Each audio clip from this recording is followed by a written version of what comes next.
Jerry Watts, smart, talented, convinced he was the best looking guy in the room, and not lacking in confidence.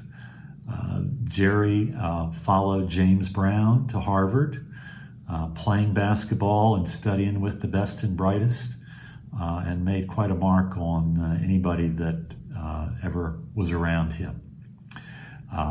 At DeMatha, Jerry was one of the first folks to challenge any perceived norms.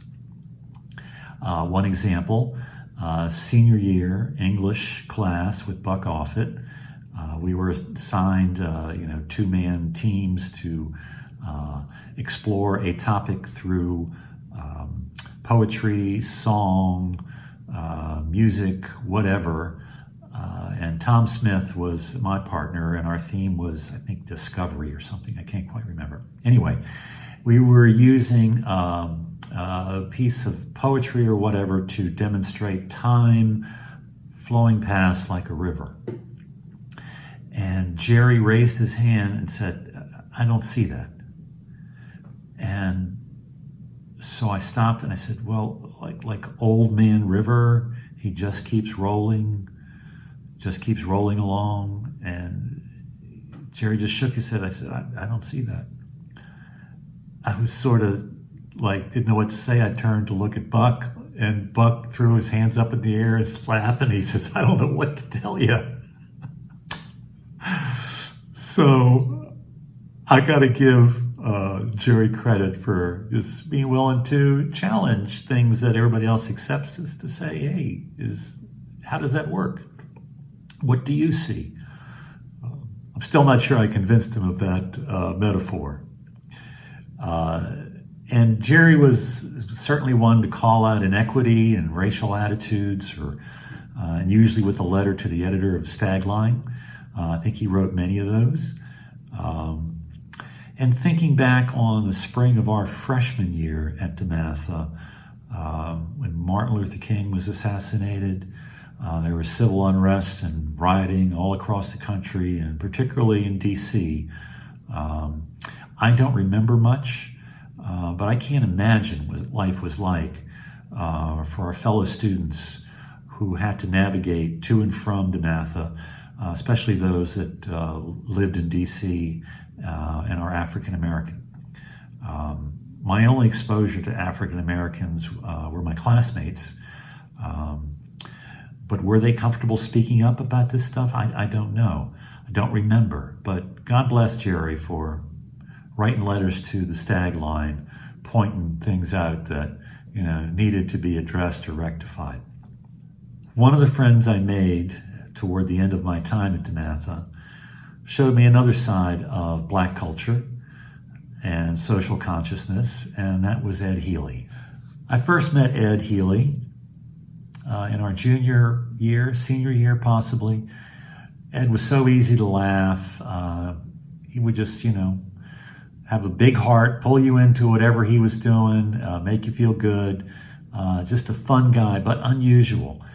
And one of Eddie's friends first described to me that he was convinced that Eddie was really a black guy trapped in a white guy's body.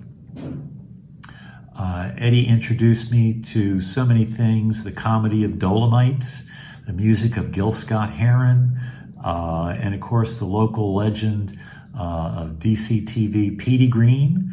I'm going to tell it to the hot, tell it to the cold, tell it to the young, tell it to the old. I don't want no laughing, I don't want no crying, and most of all, no signifying. That's Petey Green's Washington. I went to my only graduation party at Ed's parents' house. And then I went to Ocean City for senior week with Ed and a couple of others, and stayed up all night chasing a girl. Felt like a real person. That summer, after graduation, Ed took me to a party at his friend Ricky's house, actually Ricky's grandmother's house in Northeast DC.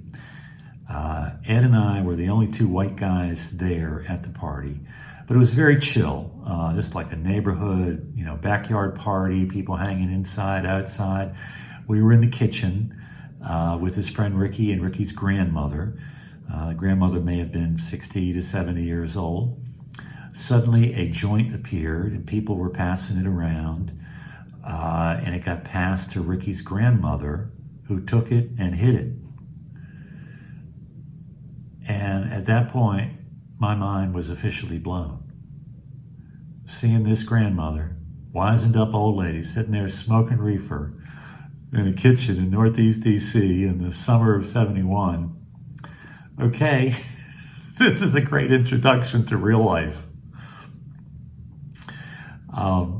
Recently, one of the original founders of SDS, Students for Democratic Society, and one of those that was on trial as part of the Chicago 7, Rennie Davis, he passed.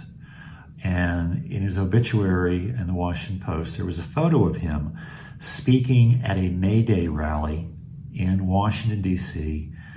I think the date was May 4th, 1971. So this would have been our senior year, second semester.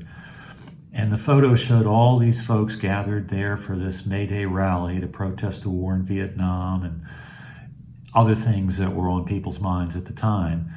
And I looked at that photo, May of 71, and I'm looking at the crowd and I'm trying to figure out if I recognize anybody from our class that might have been there. I'm wondering, who from our class could have been there? And I bet Eddie Healey might have been there. Ed lived his life socially conscious. He was woke before we ever understood that term.